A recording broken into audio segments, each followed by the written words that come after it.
kan mit in vang de ro oi pai ka soa in pek mi poli kan purwa hi pek mi an silo na sang fa na an si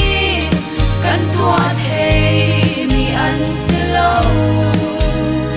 adil thiam tu long silo in pek mi bot asyar da in zero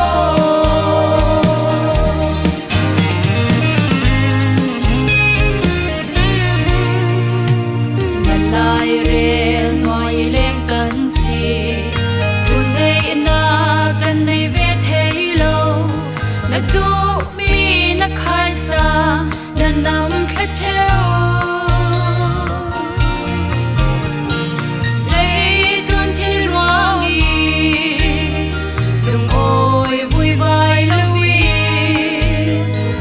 dang lam lâu na tu đốt na sung boy pa in nuam te ro oi pai ka soa in pek mi poli kan purwa hi pek mi an silo na sang fa na an si kan tua thei mi an silo adil thiam tu long silo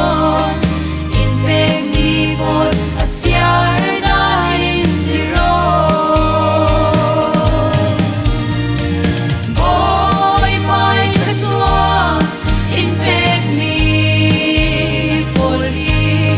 kan pu